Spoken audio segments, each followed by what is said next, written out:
আউযু বিল্লাহি মিনাশ শাইতানির রাজিম। আসসালামু আলাইকুম ওয়া রাহমাতুল্লাহ। সুশিক্ষাই হলো জাতির মেরুদণ্ড। যারা বলেন শিক্ষাই জাতির মেরুদণ্ড, তাদের জানা উচিত সুশিক্ষাই হলো জাতির মেরুদণ্ড। কারণ সুশিক্ষা যদি কোনো জাতির কাছে না থাকে, তাহলে সে জাতি কখনো উন্নতির চরম শিখরে যেতে পারে না। কোরআনের 39 নম্বর সূরা জুমারের 9 নম্বর আয়াতে আল্লাহ তাআলা বলছেন, কুল হাল ইয়াস্তাবিল্লাযীনা ইয়ালামুনা ওয়াল্লাযীনা লা ইয়ালামুন ইন্নামা ইয়াতাযাক্কারু উলুল আলবাব। তুমি বলে দাও, যারা শিক্ষিত এবং যারা অশিক্ষিত তারা কি কখনো সমান হতে পারে? এই কথাটি কোরআন থেকে আমরা জানছি। তো কোরআন যখন বলছে, তখন কোরআন যে শিক্ষিতদের কথা বলবে, সে শিক্ষিতরা হবে আল্লাহ তাআলার নামে, তারা আল্লাহ তাআলার গ্রন্থ পড়বে। সেজন্যই তো আমরা 96 নম্বর সূরা আল আলাকের প্রথম 5 আয়াতে দেখতে পাই, আল্লাহ বলছেন, ইকরা বিসমি রাব্বিকাল্লাযী খলাক। তুমি পড়ো তোমার রবের নাম নিয়ে, যিনি সৃষ্টি করেছেন। খলাকাল ইনসানা মিন আলাক, যিনি রক্তপিণ্ড থেকে মানুষকে সৃষ্টি করেছেন। ইকরা ওয়া রাব্বুকাল আকরাম, তোমাকে পড়তে হবে, তাহলে তোমার রব তোমার উপরে দয়া করবেন। আল্লাযী আল্লামা বিল কলম, যিনি কলমের সাহায্যে শিক্ষা দিয়ে থাকেন। আল্লামাল ইনসানা মা লাম ইয়ালাম, ইনসানকে এমন কিছু শিক্ষা দেন যা ইনসান জানে না। তো শিক্ষার জীবন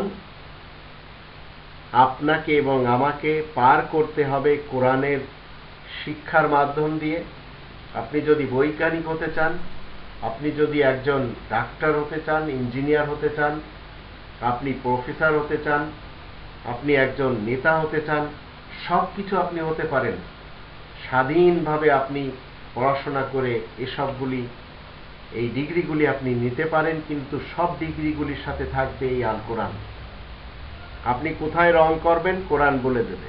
আপনি সুষ্ঠুভাবে কাজ কিভাবে পরিচালনা করবেন, কোরআন বলে দেবে। কিন্তু যদি আপনার কাছে কোরআনের জ্ঞান না থাকে, তাহলে আপনি সেই পুঁজিবাদীর মতো হয়ে যাবেন, যে পুঁজিবাদী শ্রমিকদেরকে ঠকায় এসে বড়লোক হয়। আপনার কাছে কোরআনের জ্ঞান না থাকলে আপনি ডাক্তার হবেন, কিন্তু আপনি ডাক্তার তো হবেন, কিন্তু আপনার চরিত্রে এসে যাবে কসাইয়ের চরিত্র। আপনি কোরআনের জ্ঞান না নিয়ে যদি আপনি একজন পুলিশ অফিসার হন, একজন দেশের খাদেম হন, তাহলে আপনি হবেন একজন দুর্নীতিবাজ। আপনি জুলুম করবেন। যদি আপনি কোরআনের জ্ঞান ছাড়া একজন নেতা হন, তাহলে আপনাকে দেশের কেউ পছন্দ করবে না, আর আপনি দেশের কারোর জন্য কোনো কল্যাণ বয়ে আনতে পারবেন না। তো শিক্ষিতদের হাতে আজ পৃথিবী, কিন্তু শিক্ষিতদের মাঝে যাদের ভিতরে সুশিক্ষা রয়েছে, তারাই ঠিকভাবে পরিচালনা করতে পারছে। সোসাইটি বলেন, সমাজ বলেন, দেশ বলেন। আর যারা সুশিক্ষায় শিক্ষিত না, তারা সবাই অধঃপতনের দিকে চলে যাচ্ছে। পৃথিবী যে দেশগুলি আমরা দেখছি, প্রত্যেকটি ক্ষেত্রে তারা উন্নতি লাভ করেছে। তারা হোক অমুসলিম, কিন্তু তারা কোরআনের আয়াতকে সাথে নিয়ে চলেছে। তাই তাদের চাষাবাদের ব্যবস্থা ভালো, সেচের ব্যবস্থা ভালো, ফলন ফলানোর ব্যবস্থা ভালো, রোডঘাট বানানোর ব্যবস্থা ভালো, বিল্ডিং কনস্ট্রাকশন করার ব্যবস্থা ভালো। মোট কথা প্রত্যেকটি খাতে তারা ন্যায়কে প্রতিষ্ঠিত করতে পেরেছে, বিধায় আজ তারা উন্নতির চরম শিখরে পৌঁছে গেছে। শুধু ঈমানটুকু যদি তাদের ভিতরে থাকে, তাহলে তারাই হবে এই পৃথিবীর সর্বশ্রেষ্ঠ জাতি। কিন্তু মুসলমান সমাজ, তারা সবচেয়ে বেশি দাবিদার যে তারা সত্য পথে রয়েছে, কিন্তু মুসলমানদের দেশগুলির দিকে যদি আপনি এবং আমি তাকাই, তাহলে সবচেয়ে বেশি ভ্রান্ত মতবাদ রয়েছে এই মুসলমানদের মাঝে। এদের মাঝে কেউ শিয়া, কেউ সুন্নি, কেউ আগাখানি, কেউ বুহেরি, কেউ দাউদি, কেউ বাহাই, কেউ জিকরি, এইভাবে কেউ ওয়াহাবি, আবার কেউ দেওবন্দি, কেউ বেরেলভি।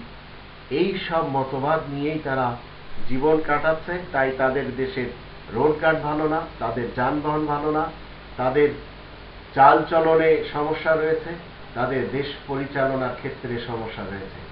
এমনকি তাদের নেতা কর্মীরা সব সেই পশ্চিমাদের পা চাটা গুলাম হয়ে তারা না ঠিকমতো দেশ চালাতে পারছে, না তাদের নিজের দেহটাকে সঠিকভাবে চালাতে পারছে। তাই তাদের দেশের সমস্ত শিক্ষাঙ্গনগুলিতে রয়েছে দুর্নীতি, দুষ্কৃতি, জেনা ব্যভিচারের আড্ডা, নেশাখোরের আস্তানা এবং ড্রাগ কালচার, এছাড়া নকলে ছড়াছড়ি, আবার শিক্ষকদের পেটানোর বিভিন্ন ধরনের তাদের যেসব ধ্যান ধারণা ছাত্রদের মাঝে, শিক্ষার্থীদের মাঝে। তো এগুলি আমরা দেখতে পাচ্ছি, কারণ এই সব বিদ্যাপীঠে আর এই সব শিক্ষাঙ্গনে কোরআন নেই। যদি কোরআন আসতে পারে, বিশেষ করে মুসলমান দেশগুলির শিক্ষাঙ্গনে, তাহলে অবশ্যই তারা শুধু সুশিক্ষা নিয়ে নিজের জাতির মেরুদণ্ড হয়ে গড়বে না, পুরা বিশ্বের লোকদের জন্য তারা মেরুদণ্ড হয়ে সেখান থেকে বেরোবে। মুসলমানদের দেশের যারা প্রধান, বিশেষ করে শিক্ষা মন্ত্রণালয়ে যারা রয়েছেন, তাদের একটু চিন্তা করা উচিত।